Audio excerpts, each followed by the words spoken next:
세종시 아파트를 특별 공급받은 LH 임직원 300여 명 가운데 대부분이 현재 세종시에 거주하지 않는 것으로 나타났습니다.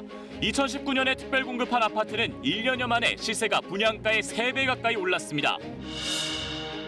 청와대 직원이 가족과 함께 산 신도시 예정지가 임야에서 농지로 바뀐 사실이 KBS 취재로 확인됐습니다. 지목 변경을 쉽게 해주는 특례법이 적용되는 시기에 땅을 샀는데 경찰이 투기 혐의 수사에 착수했습니다. 국민의힘 오세훈 후보가 야권의 서울시장 단일 후보로 선출됐습니다. 오 후보는 정권 심판 명령을 받들겠다고 밝혔고 민주당 박영선 후보는 미래의 시장이냐 낡고 실패한 시장이냐의 구도가 됐다고 말했습니다. 효과 입증 자료가 부족해 보류됐던 고령층 대상 아스트라제네카 백신 접종이 오늘 시작됐습니다. 문재인 대통령 부부도 오늘 아스트라제네카 백신을 맞았습니다. 나비 검출되는 수도꼭지로 받은 물을 마셔도 건강에 문제가 없을지 KBS가 정밀 실험했습니다. 상온에서 흐르는 물을 받을 경우에는 먹는 물로 문제가 없었지만 물 온도가 높아질수록 납 검출량은 증가하는 것으로 나타났습니다.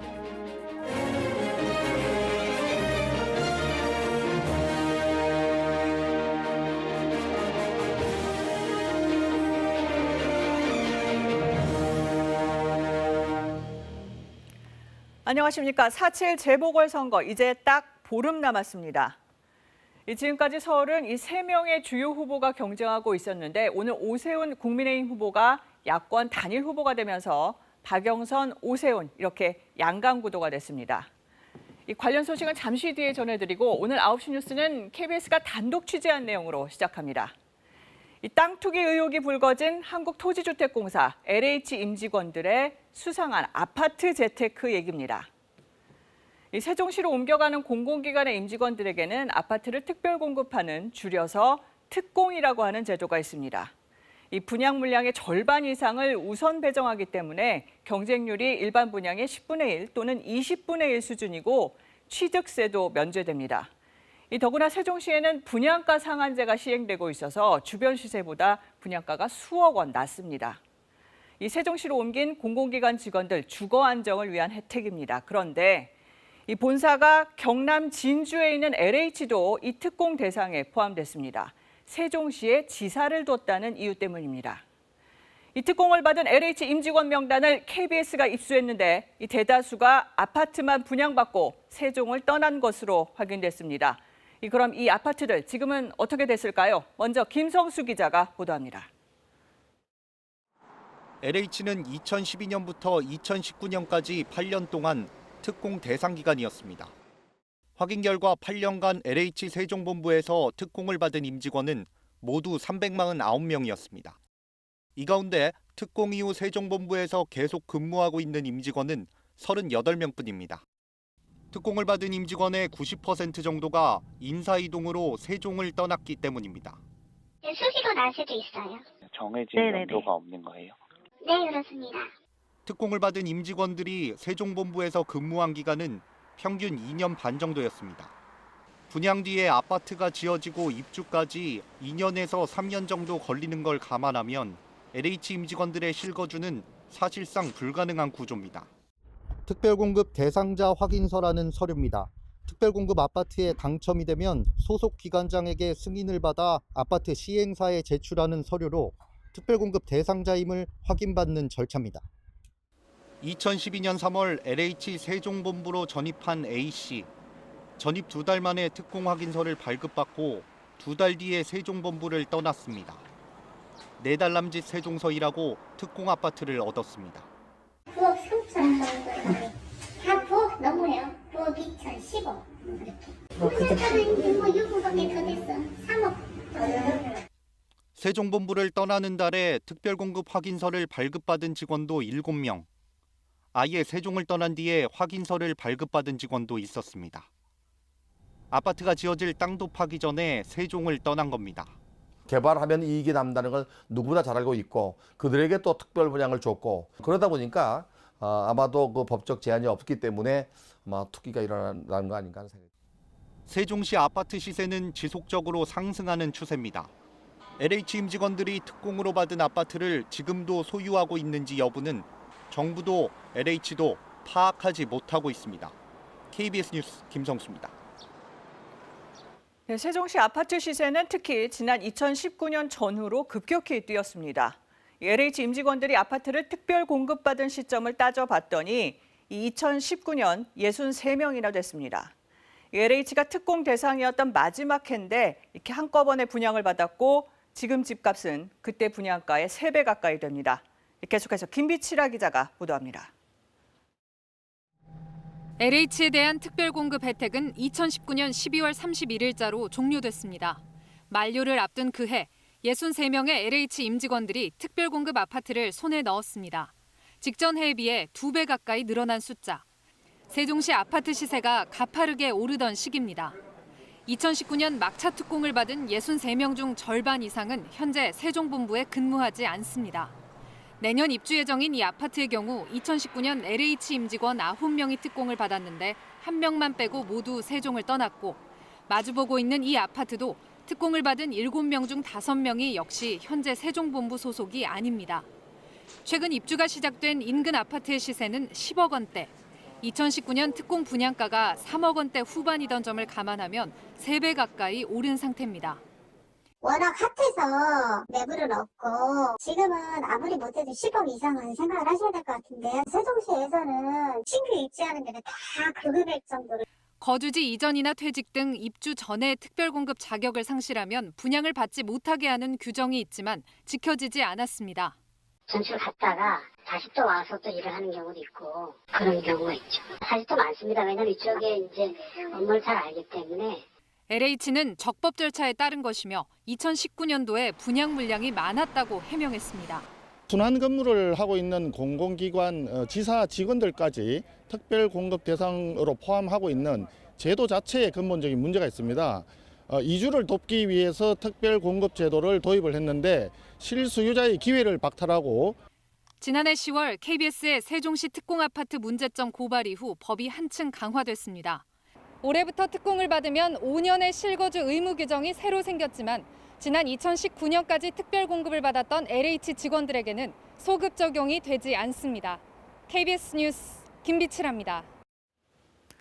네, 이런 일도 있습니다. LH 산하연구원의 한 직원이 최근 업체 관계자들에게 특혜를 주고 금품을 받았다가 파면됐습니다. 지난해 경영 실적에 대한 평가가 지금 진행 중인데 이렇게 문제가 잇따라 드러나면서 LH가 윤리 항목에서 낙제점을 받을 가능성도 커졌습니다. 그런데 지금의 평가 방식 자체부터 바꿔야 한다는 목소리가 높습니다. 먼저 오현태 기자가 보도합니다. LH산하 토지주택연구원에서 최근까지 국책연구과제 등을 맡았던 한 연구원. 감사원은 이 연구원이 특정 업체에 계약 등을 몰아주고 2억 원가량의 금품을 받은 사실을 적발했습니다. 이 연구원은 파면됐습니다. 투기 의혹에 이런 비리까지 적발되면서 LH는 현재 진행 중인 경영평가에서 윤리 낙제점을 피하기 어렵게 됐습니다. 중대한 도덕적 해이 등이 드러나면 경영평가 윤리 항목에 최하점을 줄 수 있기 때문입니다. 하지만 100점 만점에 3점인 윤리 항목의 평가 비중은 이번까지 유지됩니다.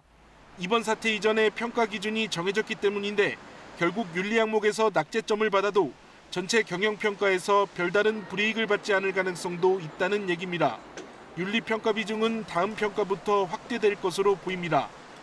윤리경영, 공정경영에 대한 평가 강화 등 공공기관 경영평가 제도를 더 엄정하게 운영해 나가겠습니다. 2018년 코레일 열차 탈선 사고 등을 계기로 공공기관 안전등급제를 만든 것처럼 별도의 윤리평가 제도가 만들어질 수도 있습니다. 전문가들은 그러나 일괄적으로 공공기관의 윤리평가 비중을 높이는 것보다는 기관의 특성에 따라 평가 방식을 차별화해야 한다고 지적합니다. 기관마다 유형도 다르고 그리고 크기도 다르고 종사하는 직원의 수도 다 다르고 다 다양한 그런 가치들을 가지고 있는데 각각의 기관에 맞는 특성에 맞는 유형에 맞는 맞춤형 평가를 하는 것이 시급하다고 봅니다. 공공기관이 국민 눈높이에 맞는 도덕성을 확보하기 위해서는 윤리항목 평가에 국민이 직접 참여하는 방안을 적극 고려해야 한다는 지적도 힘을 얻고 있습니다. KBS 뉴스 오현태입니다. 공공기관 입장에서 이 경영평가가 중요한 이유는 평가 결과에 따라서 임직원들이 받는 성과급이 달라지기 때문입니다. 정부는 LH 투기 의혹이 사실로 확인되면 과거의 평가 점수를 낮춰서라도 지급된 성과급을 환수하겠다는 입장인데 이게 제대로 될 수 있을까요? 김수연 기자가 따져봤습니다. LH는 최근 평가에서 3년 연속 A를 받았습니다. 가장 최근 성과급 통계인 2019년 자료만 봐도 LH 직원들은 공기업 가운데 가장 많은 평균 990여만 원을, 임원들은 두 번째로 많은 평균 8,300여만 원의 성과급을 챙겼습니다. 투기가 확인되면 경영평가 등급을 낮춰 성과급을 환수할 수 있다는 게 정부 입장입니다. 2015년 이후 비리 등이 발견돼 평가 점수가 수정된 기관은 모두 9곳. 이 가운데 4개 기관은 실제로 성과급을 환수했습니다. 나머지는 점수는 깎았지만 등급은 바뀌지 않아 성과급은 유지됐습니다. 성과급을 환수한 4곳의 공공기관도 모두 환수한 것은 아닙니다. 지역 난방공사는 사망한 사람이나 이민자를 빼곤 모두 환수했지만 코레일과 농어촌공사는 환수율이 90%대, 부산 항만공사는 65%에 불과했습니다. 14억 원 가까이를 환수하지 못했습니다. 현직 직원들은 급여 원천 징수를 통한 환수가 가능하지만 퇴직자는 강제할 수 없기 때문입니다. LH 투기 의심자 중엔 퇴직자 2명이 포함돼 있고 수사 결과에 따라 직원들이 추가로 면직될 가능성도 있습니다. 부존부패를 사전에 막지 못한 현행 공공기관 경영평가 제도 때문입니다. 강제 환수하기 쉽지 않을 수 있을 것입니다. 경영평가 결과에 따라 성과급을 주고 문제가 생기면 나중에 환수하는 현재 절차로는 시차가 생길 수밖에 없습니다. 이 때문에 경영평가의 한계를 보완하고 사전에 부당행위를 차단하기 위해 별도의 법적 장치가 필요하다는 지적도 나옵니다. 정말 본질적인 것은 이해충돌 방지법이라는 거죠. 사전적으로 다 드러내게 하고 숨겼다면 사후적으로 그것 때문에 처벌을 받을 수가 있거든요. 정부는 다음 주 안에 LH 조직 개편안을 발표하면서 성과급 책정 과정에 공공기관의 일탈 행위를 어떻게, 얼마나 반영할지에 대한 기준도 함께 내놓을 것으로 보입니다. KBS 뉴스 김수연입니다. 청와대 경호처 과장이 가족과 공동 명의로 사들인 경기도 광명의 3기 신도시 예정지 땅, 이곳의 지목, 그러니까 등록된 토지의 용도가 임야에서 농지로 바뀐 사실이 KBS 취재 결과 확인됐습니다. 공교롭게도 이 지목 변경을 쉽게 해주는 한시적인 특례법이 적용되던 시기에 맞춰서 땅을 사들였습니다. 전현우 기자가 보도합니다. 경기도 광명의 3기 신도시 예정지입니다. 청와대 경호처 과장 오모 씨가 가족 친척과 공동 명의로 2017년 9월 매입한 곳입니다. 면적은 1,800여 제곱미터로 등기부 등본상 임야로 기록돼 있습니다. 그런데 지적도를 확인해보니 등본과 다른 점이 눈에 띕니다. 토지 매입 뒤 1년 뒤 지번이 2개로 분할됐는데 이 가운데 원래 면적의 3분의 2가량이 농지인 전으로 지목이 변경됐습니다. 취재 결과 2017년 6월부터 1년 사이 신청을 받은 한시적인 특례법에 따른 것이었습니다. 특례법 조항이 좀 까다로운데 그 조항을 적용하는 그런 부분이 있어서 그분들이 요건이 되기 때문에 신청을 했고 이제 검토해서 임야에서 농지로 지목이 변경되면 땅의 가치도 오르는데 토지 매입 시기를 감안하면 처음부터 염두에 뒀을 가능성이 있습니다. 임야보다 반씩 비싸요. 그러니까 바꿀 수 있으면 바꿔놓으려고 하는데 보상도 내가 볼 때는 반씩 더 나온다고 봐야 돼. 투기 의혹이 불거진 땅입니다. 보시는 것처럼 농사 준비가 한창인데요. 그런데 실제 농사 짓는 사람은 이 땅 주인이 아닌 인근 주민이었습니다. 임대 같은 건 어떻게 그럼 한 거예요? 아니 그 정도는 계속 그 좋았기 때문에 임대차 내고 없이 그냥 쓴 거죠. 주인이 내려온 적 없겠네요. 앞서 오 씨는 청와대 조사 과정에서 퇴직 후 부모님을 보양하기 위해 땅을 매입했다고 해명했습니다.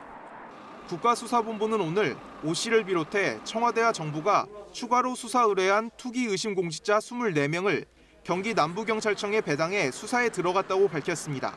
KBS 뉴스 전현우입니다. 이번 LH 사태와 관련해 투기 세력의 개입을 막으려면 지금의 토지 보상 제도를 손봐야 한다는 목소리도 커지고 있습니다. 이 정부는 개편하자는 데는 동의하고 있지만 구체적으로 어떻게 바꿀지를 놓고는 고민이 깊습니다. 왜 그런지 이지윤 기자가 취재했습니다. LH 직원과 가족 등이 공동 소유하고 있는 경기도 시흥의 밭입니다. 5,000제곱미터가 넘는 땅을 4개 필지로 쪼갰습니다. 수도권에서 1000제곱미터 이상의 땅을 갖고 있다 LH와 합의에 수용되면 새로운 토지로 보상받는다는 규정을 노린 것으로 해석됩니다. 특히 지난해부터 땅 대신 아파트 입주권을 선택할 수 있게 되면서 투기 세력의 개입 우려는 더 커졌습니다.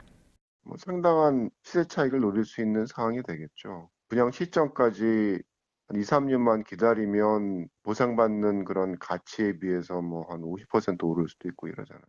이런 허점 때문에 정부는 제도 자체를 손보기로 했습니다. 땅을 보유한 기간이나 실거주 여부 등에 따라 보상을 달리하는 방안이 우선 거론됩니다. 이렇게 되면 신도시 지정 직전에 땅을 산 사람은 아파트 입주권이나 택지를 받지 못하게 됩니다. 문제는 구체적인 기준입니다. 국토부 관계자는 다양한 개선 방안을 검토하고 있긴 하지만 고려할 사항이 많아 고민이 길어지고 있다고 밝혔습니다. 전부터 우리가 소비자 택지라든가 이런 그 간접 보상을 좀 확대해달라고 요구를 했거든요. LH 직원들 땅 투기로 인해서 원주민들이 그동안 받아왔던 보상을 더 축소하는 것에 대한 염려가 있습니다. 이미 보상을 받은 다른 신도시 토지주들과의 형평성도 논란입니다. 3기 신도시 가운데 인천 계양과 하남 교산의 경우 토지주의 절반 정도가 이미 보상에 합의한 상태. 같은 지구 안에서 보상 기준이 달라질 경우 문제가 될 수 있기 때문입니다. 토지 보상 대신 현금 보상을 늘리면 풀린 현금이 다시 부동산 시장을 자극할 수 있는 점도 정부가 고민하고 있는 한 이유입니다. KBS 뉴스 이지윤입니다. 네, 지금부터는 서울시장 보궐선거 소식입니다. 국민의힘 오세훈 후보가 단일화 여론조사에서 국민의당 안철수 후보를 이겼습니다. 공식 선거운동 이틀 전에 본선 대진표가 확정됐는데 여야 단일 후보의 대결이 될 걸로 보입니다. 오늘 단일화 또 각 당의 전략까지 차례로 짚어보겠습니다. 먼저 김수연 기자입니다. 무상급식 반대로 시장직을 사퇴한 지 10년. 오세훈 후보는 당내 경선에서 나경원 전 의원을 제치는 이변에 이어 이번엔 국민의당 안철수 후보까지 꺾었습니다. 단일화 승리 후 첫 메시지는 정권 심판이었습니다. 저는 단일화로 정권을 심판하고 정권 교체의 길을 활짝 열라는 시민 여러분의 준엄한 명령을 반드시 받들겠습니다. 선거법상 여론조사 내용은 공표 금지입니다. 국민의힘 내에서는 LH 투기 사태 이후 더 높아진 정권 심판 여론이 제1야당 후보로 결집한 것으로 분석하고 있습니다. 국민의당은 서울당원 55만 명이라는 국민의힘 조직력을 넘지 못했다고 보고 있습니다. 또다시 고배를 마신 안철수 후보는 패배를 인정하고 오 후보를 돕겠다고 했습니다. 야권의 승리를 위해서 힘껏 힘을 보태겠습니다. 단일화 과정에서 표출된 갈등을 넘어 화학적 결합까지 이어질지는 더 지켜볼 대목입니다. 그동안에 야권의 흥행을 위해서 여러 가지로 노력을 많이 해주신 데 대해서 대단히 감사하게 생각합니다. 국민의힘은 오 후보의 내곡동 땅 의혹에 대한 민주당의 공세가 강화될 것으로 보고 반박을 준비하는 한편 문재인 정부의 부동산 문제를 집중 파고든다는 전략입니다. 저희도 거기에 상응하는 선거 전략으로 임할 수도 있다는 것을 경고하는 바입니다. 한편 이번 단일화에서 오세훈 후보가 승리하면서 향후 야권의 정계 개편 논의에서도 제3지대보다는 국민의힘의 힘이 실릴 거란 관측도 나옵니다. KBS 뉴스 김수연입니다. 민주당 박영선 후보는 국민의힘 오세훈 후보와의 결전을 미래와 과거의 대결로 규정했습니다.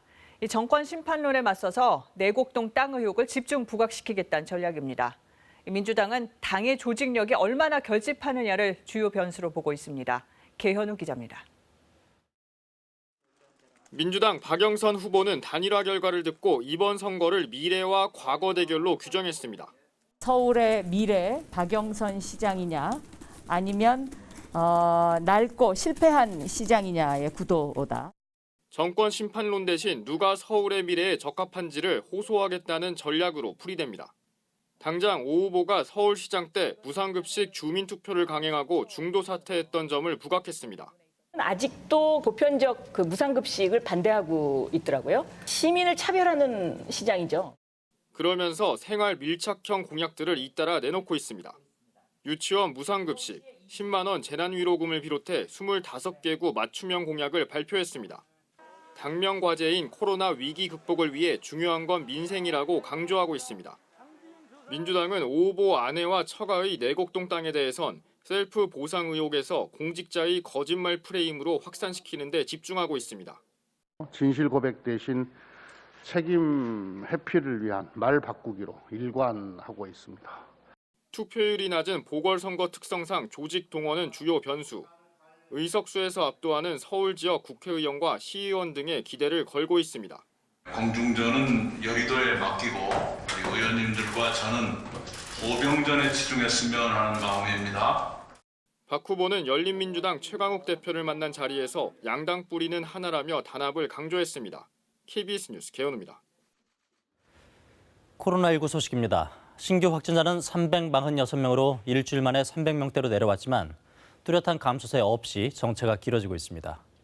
특히 가족 간 감염이 잇따르고 있어 주의가 필요한데요. 최근 한 달간 감염 사례 중 31.7%가 확진자와의 접촉으로 전파되는데 이 중 절반이 가족 간 감염인 것으로 나타났습니다. 30, 40대가 19살 이하에게 전파한 사례는 13.8%, 그 반대는 2%대에 그쳤습니다. 부모가 자녀에게 옮기는 경우가 많다는 것으로 결국 어른들부터 손 씻기나 마스크 쓰기 등 개인 위생에 모범을 보여야 하고 의심되면 즉각 검사를 받아야 합니다. 백신 1차 접종을 마친 사람은 이제 68만 명을 넘었습니다. 오늘부턴 만 65세 이상의 요양병원 입원자와 종사자에 대한 첫 접종이 시작됐습니다. 양민철 기자가 보도합니다. 경기도 성남의 한 요양병원입니다. 만 65세 이상 간병인들이 먼저 접종을 시작합니다. 우선 본인이 맞는지 확인하고 예진표를 꼼꼼히 작성해야 합니다. 코로나19 접종을 받은 적이 있습니까? 아니요. 체크 안 하셨네요. 본인 확인 후에는 잠시 대기했다가 의료진이 직접 예진을 합니다. 부드러기나 알러지나 과민 반응 같은 거 있으셨어요? 없어요. 접종하는데 문제가 없다고 판단되면 순서대로 백신을 맞습니다. 아스트라제네카 백신입니다. 마스크도 빨리 벗고 이전에 원래 이 삶을 돌아가야 되잖아요. 그게 중요하지 않아요. 이제 살아있는 인생이 얼마겠어요, 우리 같은 건. 아스트라제네카 백신은 고령층의 효과성을 입증하는 자료가 부족하다는 이유로 만 65세 이상 접종이 보류된 바 있습니다. 이후 70에서 80%의 입원 예방 효과가 있다는 유럽의 자료를 검토한 뒤 접종이 결정됐습니다. 아스트라제네카 백신이 혈전을 유발한다는 논란도 있었지만 예방접종 전문위원회가 관련이 없고 접종에 따른 이익이 훨씬 크다고 결론 내림에 따라 본격적인 접종이 시작된 겁니다. 1,600여 개 요양병원 입원 환자와 종사자 15만 4천여 명은 2주 내에, 4천여 개 요양시설 13만 3천여 명은 6주 안에 접종을 끝내는 게 목표입니다. 접종 뒤 이상 반응이 생길 경우 간호와 돌봄 공백이 우려돼 일정을 나눴습니다. 백신은 최선의 과학적 검증을 거친 결과로서 안심하고 접종 받으셔서 좋다는 것이 전 세계 전문가들의 다수 의견입니다. 우리 정부가 화이자와 직접 계약한 물량 1,300만 명분 가운데 25만 명분 백신은 내일 인천공항에 도착할 예정입니다. 이 백신은 전국 22곳의 지역 접종센터로 배송돼 다음 달 1일부터 75세 이상 고령층에게 접종됩니다. KBS 뉴스 양민철입니다. 문재인 대통령 부부가 오늘 오전 서울 종로구 보건소를 찾아 아스트라제네카 백신을 맞았습니다. 청와대는 문 대통령이 복귀 뒤 참모회의를 주재하는 등 편안한 상태라고 밝혔습니다. 오늘 접종은 6월 영국에서 열리는 G7 정상회의 참석을 위한 것으로 2차 접종 시기는 5월 중순 전으로 예상됩니다. 백신 접종과 관련해 문 대통령은 지금까지 차질 없이 진행되고 있지만 일상 복귀를 앞당기려면 접종 속도를 높일 필요가 있다고 말했습니다. 재보궐선거지만 지난해에 이어 또다시 코로나 속에서 선거를 치르게 됐습니다. 확진자 수를 감안하면 올해 상황이 훨씬 엄중한데요. 확진 판정을 받았거나 자가 격리 중인 유권자들은 투표를 어떻게 할 수 있는지 민정희 기자가 설명해 드립니다. 서울 남산 유스호스텔에 마련된 생활치료센터입니다. 경증이나 무증상 환자들이 머물고 있는 곳입니다. 특별 사전투표소는 이런 생활치료센터에 설치됩니다.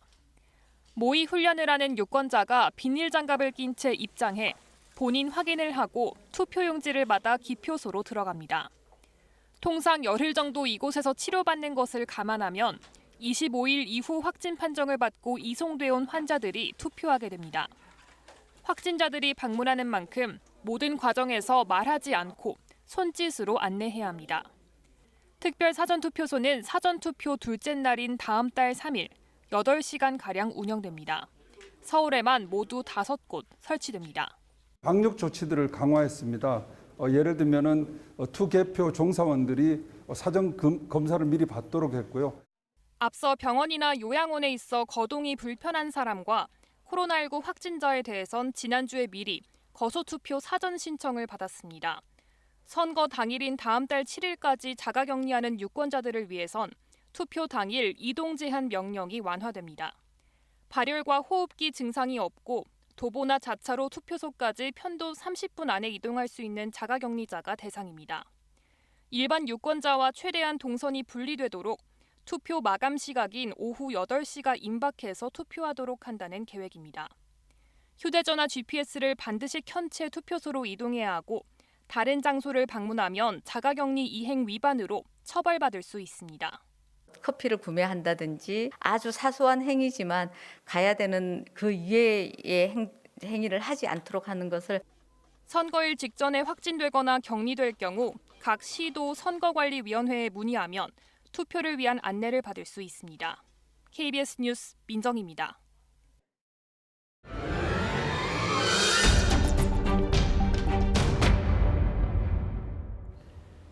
네, KC 인증을 받은 수도꼭지에서 기준치 이상의 납이 검출됐다는 보도 어제 전해드렸습니다. 이번에는 그럼 수돗물은 괜찮은 건지 정밀하게 실험해봤습니다. 최은진 기자가 보도합니다. KC 인증을 통과했거나 인증 대상인데도 중금속이 검출된 수도꼭지 4종입니다. 이 수도꼭지를 사용했을 때 납이 물에 녹아 나오는지 실험해봤습니다. 먼저 실제 흐르는 물을 사용하는 상황입니다. 정부의 먹는 물 수질 공정 시험법대로 1시간 넘게 세척한 수도꼭지에 증류수 250ml를 통과시킨 후 중금속 검사 장비로 분석했습니다. 한 샘플당 3번씩 찍게 돼서 그걸 평균을 해서 그 결과 4개 제품에서 적게는 리터당 0.001mg 이하, 많게는 0.006mg까지 납이 검출됐습니다. 먹는 물의 경우 납 검출 기준이 리터당 0.01mg이어서 먹는 물 수질로 안전한 것으로 확인됐습니다. 먹는 물 수질 기준에 위반되지는 않았습니다. 우려할 상황에다 얘기할 수가 없습니다. 수도꼭지가 오랜 시간 물에 노출되는 환경에서는 어떨까? 증류수에 수도꼭지를 담궈 밀봉한 뒤 17시간 동안 상온에 놔뒀습니다. 실험 결과 그냥 물을 흘려보냈을 때보다 납 검출량이 2배에서 4배가량 많아졌습니다. 다만 모두 먹는 물 수질 기준을 넘지는 않았습니다. 극단적인 상황도 가정해 이번엔 60도, 아주 뜨거운 고온의 물에서 같은 실험을 해봤더니 대부분 제품에서 납 검출량이 늘었습니다. 흐르는 물 실험과 비교하면 납이 적게는 3배, 많게는 18배까지 검출됐습니다. 납은 그 연성이 더 높아지거든요. 그다음에 활성화가 돼가지고 물속으로 더 많이 용출되는 거예요. 60도 고온의 물에 17시간 수도꼭지를 담가둔 실험에선 4개 중 2개 제품에서 납 검출량이 먹는 물 기준을 웃돌았습니다. KBS 뉴스 최은진입니다. 네, 그럼 이 내용 취재한 최은진 기자가 좀 더 자세한 내용 짚어보겠습니다. 최 기자, 그러니까 먹는 물이 일단 기준에 따르면 몸에는 괜찮다 이겁니까? 네, 그렇습니다. 수도꼭지에서 중금속 검출 이런 기사 보면 막연히 불안할 수 있잖아요. 그렇죠. 그래서 저희가 직접 수질 실험을 진행해 본 겁니다. 네. 예, 그 결과 일상생활 상황을 가정한 실험에선 기준치의 10분의 1에서 절반 정도까지 납이 검출됐습니다. 그러니까 먹는 물로서는 안전한 겁니다. 수도꼭지 납 기준은 초과했는데 먹는 물 기준은 초과하지 않는데 이게 조금 헷갈리는데요. 예, 이게 실험 방법도 차이가 있긴 한데 이게 네. 기준이 다릅니다. 네. KC 인증 실험은 수도꼭지를 물에 채워놓고 밀봉한 뒤에 16시간 동안 얼마나 많은 중금속이 나오는지를 잽니다. 이때 기준이 KC 인증에서는 납이 리터당 0.001mg입니다. 다만 환경부가 전한 먹는 물 안전 기준은 0.01mg입니다. 그러니까 KC 인증 기준이 먹는 물 기준보다 10배 정도 엄격한 겁니다. 네, 얼핏 생각하면 이제 물에 대한 기준이 더 엄격해야 될 것 같은데 반대네요.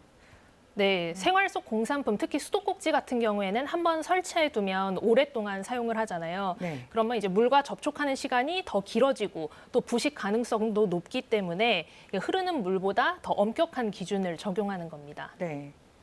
근데 여러 가지 변수가 있을 수 있잖아요. 그럼 그걸 고려해서 수질 실험을 좀 해봐야 될 것 같아요. 예, 그래서 저희가 KC 인증 실험과 비슷하게 수도꼭지를 증류수에 17시간 동안 담가놓고 수질 실험을 해봤는데요. 네. 이 실험은 상온의 물 그리고 60도씨 고온의 물 이렇게 두 가지로 실험을 했습니다. 60도는 물탱크 같은 고온수 자재를 실험하는 기준입니다. 네. 그래서 60도, 그러니까 뜨거운 물 실험에서 일부 제품이 먹는 물의 납 기준을 초과했다. 이거는 어떻게 해석해야 합니까? 예, 사실 수돗물을 마실 때 수도꼭지에 60도의 물을 17시간 동안 담가놓고 마시지는 않잖아요. 네. 그러니까 먹는 물 기준을 넘었어도 위험하다는 얘기는 아닌 겁니다. 다만 고온의 물에서 납 검출량이 최대 18배까지 크게 늘어났는데요. 이 부분을 전문가들은 눈여겨봐야 한다고 지적하고 있습니다. 네. 예, 현재 KC 인증 실험에는 고온 환경 실험이 전혀 반영되어 있지 않기 때문입니다. 예. 그리고 환경부는 수도꼭지에서 납이 검출됐다는 KBS의 보도 하루 만에 대책을 내놨는데요. 네. 예, 올해 10월까지 수도꼭지 제품을 전수조사하겠다. 그리고 KC 인증 수시 검사를 강화하겠다고 밝혔습니다. 네. 그럼 내일은 이런 문제가 반복되지 않으려면 KC 인증을 어떻게 강화해야 하는지 전해드리겠습니다. 네, 최 기자 잘 들었습니다. 오늘 오후 강원도 홍천의 한 야산에서 불이 나 지금도 계속되고 있습니다. 현장에 나가 있는 취재 기자 연결해서 자세한 상황 알아봅니다. 김영준 기자, 큰 불길은 잡혔습니까? 네, 날이 어두워지면서 한때 높게 솟았던 불길은 잦아들었습니다. 이 불길은 약해졌지만 여전히 산 뒤쪽으로 해서 번지고 있는 상황입니다. 이곳 산불은 오늘 오후 3시 50분쯤 시작됐습니다. 이 불은 야산 아래쪽에서 시작해 산기슭에 있는 민가로 번질 수 있는 우려가 높았습니다. 그러나 바람이 민가 반대 방향으로 불면서 불길이 다행히 민가로 가지 않았습니다. 산불 진화 헬기 7대가 진화에 나서 민가로 번지는 불길을 잡아 현재까지 주민 피해는 없습니다.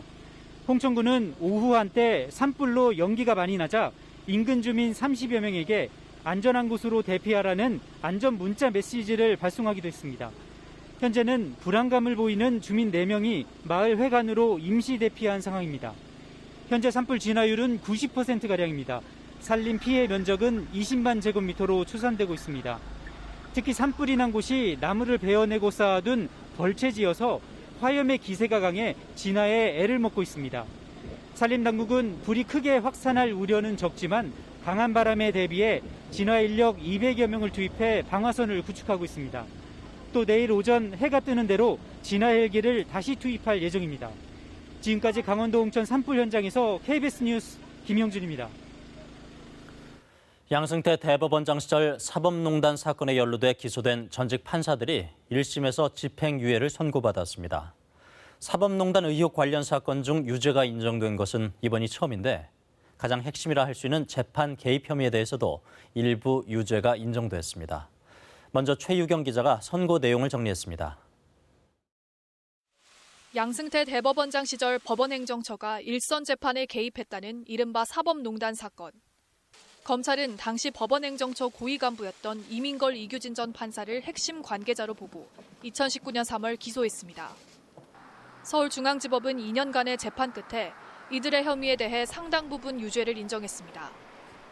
이민걸 전 판사에겐 징역 10개월의 집행유예 2년을, 이규진 전 판사에겐 징역 1년 6개월에 집행유예 3년을 각각 선고했습니다. 사법농단 사건 관계자에게 유죄 판결이 내려진 건 이번이 처음입니다. 이민걸 전 판사는 행정처의 비판적인 판사 모임을 탄압하는 데 가담한 혐의와 옛 국민의당 의원들 사건 재판부의 심증을 파악하게 한 혐의에 대해 유죄를 선고받았습니다. 이규진 전 판사는 통합진보당 재판에 개입한 혐의와 헌법재판소 파견법관에게 내부 기밀을 유출하게 한 혐의 등이 유죄로 인정됐습니다. 재판부는 특히 재판 개입 행위를 직권남용죄로 처벌할 수 있다고 봤습니다. 법원행정처는 국민의 재판권을 보장하기 위해 잘못된 재판을 지적할 수 있는 직무 권한이 있는데 이를 남용했다고 판단한 겁니다. 재판 개입이 있었지만 남용할 권한 자체가 없다며 무죄를 선고받은 임성근 전 판사 때와는 다른 판단입니다. 한편 이들과 함께 직권남용 등 혐의로 기소된 방창현 심상철 판사는 무죄를 선고받았습니다. 검찰은 사법행정권자의 위헌적인 재판 개입에 대해 유죄를 인정한 최초의 판결이라는 점에서 의미가 있다고 밝혔습니다. KBS 뉴스 최혜경입니다.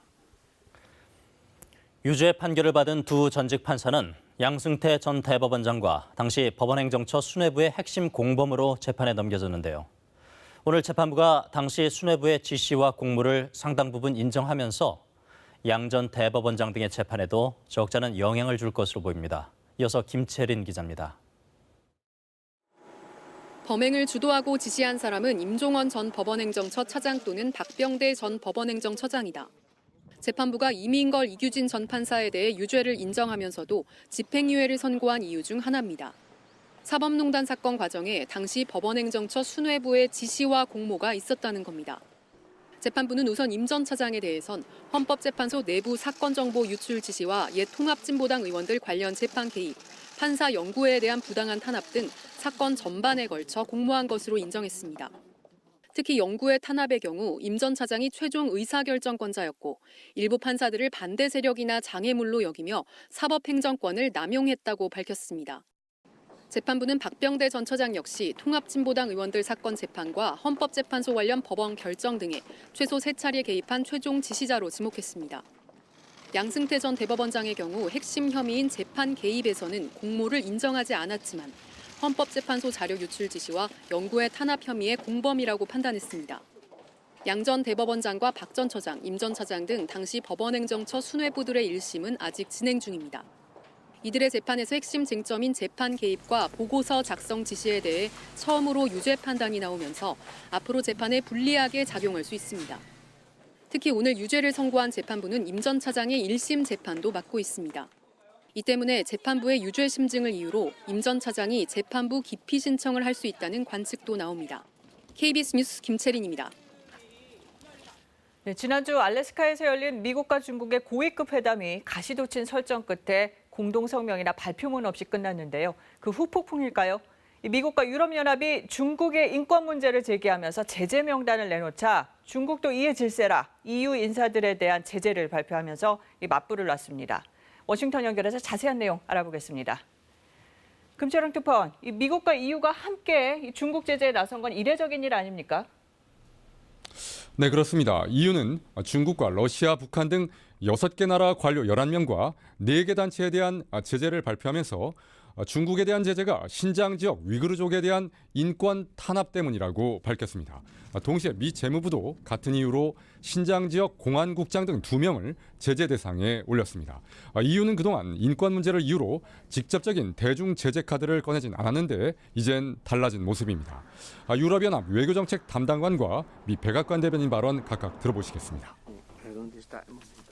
There will be no change in the European Union determination to defend human rights and to respond to serious violations and abuses.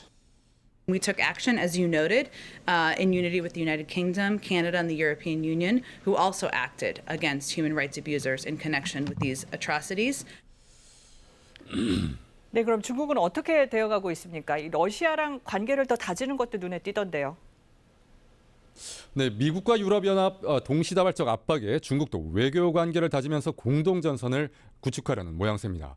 일단 유럽연합의 발표에 대응해서 그동안 중국을 비판해온 EU 정치인과 학자 등 10명 그리고 단체 4곳을 제재한다고 밝혔습니다.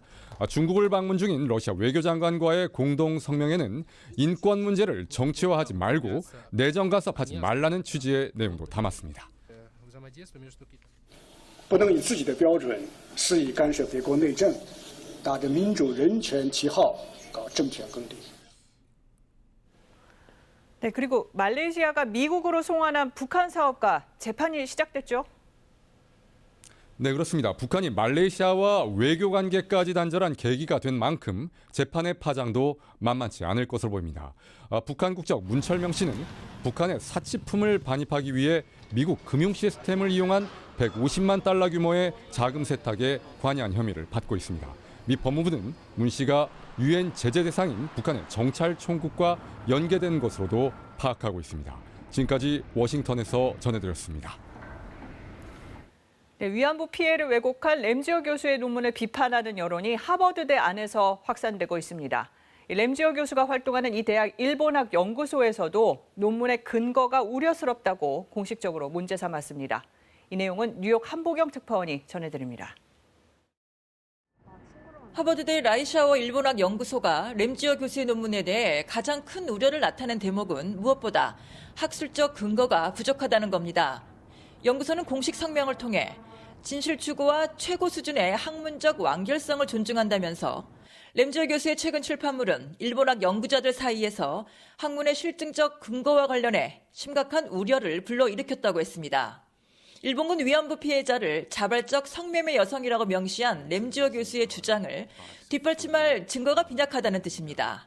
연구소는 석지영 교수의 뉴요커 한국어 기고글을 포함해 하버드대 교수와 역사학자들의 반박 성명 등을 소개하면서 논문을 실은 법경제와 국제리뷰 측에 이런 우려사항을 충분히 다뤄줄 것도 촉구했습니다. Articles are retracted because they are fraudulent or the author has falsified data or evidence. 하버드대 산하기관이 램지어 교수의 논문과 관련해 공식 성명을 낸 건 한국학 연구소에 이어 두 번째인데 라이샤워 연구소는 램지어 교수가 소속돼 있는 곳이라 자신이 몸담고 있는 기관에서 공개적으로 비판을 받게 된 겁니다. 공식 성명을 낸 건 아니지만 하버드대 아시아 센터도 센터장인 제임스 롭슨 교수와 석지영 교수의 논문 관련 대담 영상을 지난 9일 공개한 바 있습니다. Thank you for the article that you wrote for the New Yorker, which is clear, comprehensive, and help to summarize really and cover the situation. 학계 안팎에서 비판 여론이 확산되면서 저널 측의 논문 철회 여부와는 상관없이 램지어 교수의 학계 입지는 더욱 좁아질 것으로 보입니다. 뉴욕에서 KBS 뉴스 한보경입니다.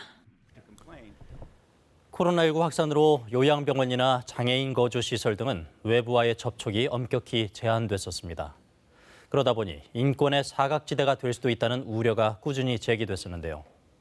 100여 명의 중증 장애인이 거주하는 시설에서 직원들이 입소자들을 집단 학대한 것으로 KBS 취재 결과 확인됐습니다.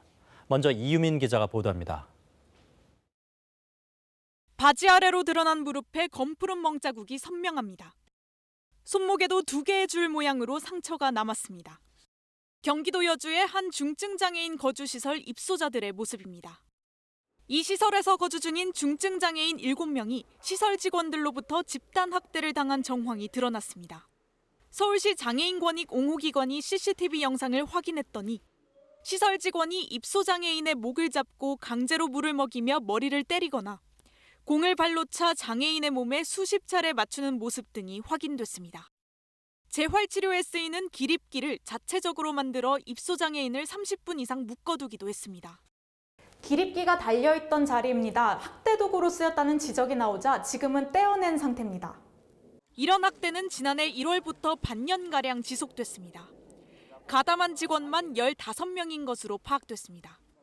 피해 장애인 대부분은 시각장애와 발달장애를 함께 갖고 있어 의사표현에 한계가 있었습니다.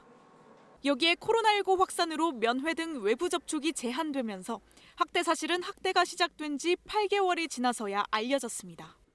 시설 측은 일부 직원들의 학대 사실을 인정하고 지난달 2명을 권고사직 처리했습니다. 이런 일이 발생한 거에 대해서 좀 어떻게 생각을 하시는지. 책임을 통감하죠. 장애인들한테 잘 못하는 직원들을 옹호할 생각도 없고. 다만 장애인들의 몸에 난 상처는 학대로 생긴 게 아니라고 주장했습니다. 멍자국은 많아요. 본인 스스로 뭐 자해하는 행동이라든지 심지어는 뭐 옆에 있는 친구들 뭐 물고. 경찰은 장애인복지법 위반 등의 혐의로 직원 15명을 입건하고 이달 내로 기소 여부를 결정해 검찰에 송치할 예정입니다. KBS 뉴스 이유민입니다. 지자체와 시설의 대처 방식도 문제입니다. 학대 사실을 신고한 뒤에도 피해자들은 2달 넘게 가해자와 함께 지내야 했습니다. 또 가해자들이 경찰에 입건됐지만 시설이 받은 행정처분은 고작 개선 명령에 불과했습니다. 학대 사건 처리 과정의 문제점 박찬 기자가 짚어봤습니다.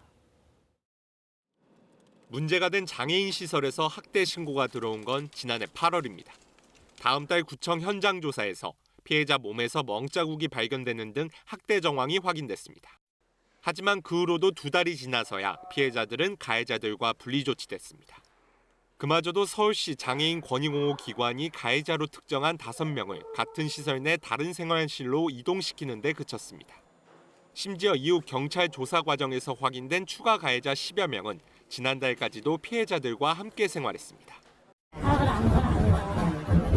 우리도 기다리고 있었고 저희가 설마 그러려고 생각 못하는 상태예요. 피해자를 다른 시설로 긴급 분리하는 건 아예 불가능했습니다. 제가 봤을 때는 쉼터에 부족과 있고 경기도에 있는 2곳이나 서울이나 전부 다 이게 특정 인원을 다 넘어서는 걸로 제가 알고 있어서 이처럼 응급조치를 받아줄 시설이 부족하다 보니 장애인 시설 학대 피해자가 다른 시설로 긴급 분리된 경우는 8%에 불과합니다. 문제는 이뿐만이 아닙니다. 전체 직원의 5분의 1가량이 학대 정황이 있어 경찰에 입건됐지만 구청이 내린 행정처분은 개선 명령에 그쳤습니다. 더 강한 조치를 하려면 최근 3년 이내 추가 학대나 다른 위반 행위가 있었을 때만 가능합니다.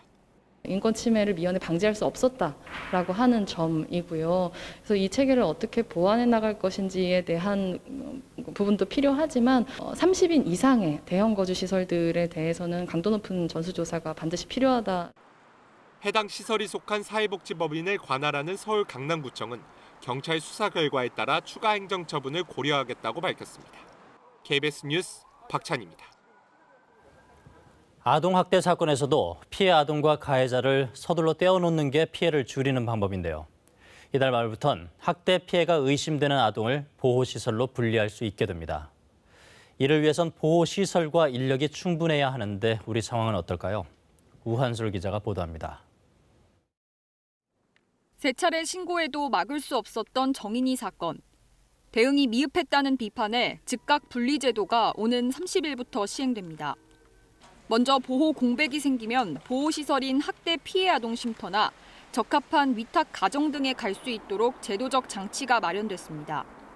1년 안에 2차례 이상 학대 신고가 접수됐는데도 재학대 우려가 있거나 피해 의심 아동에 대한 응급 조치가 끝났는데도 법원에서 임시 조치가 결정되지 않았을 때 쉼터에서 보호할 수 있도록 한 겁니다. 보호시설이 부족하다는 지적에 따라 쉼터는 올해 29곳을 추가로 늘리고 위탁가정도 200여 개 더 확보하기로 했습니다.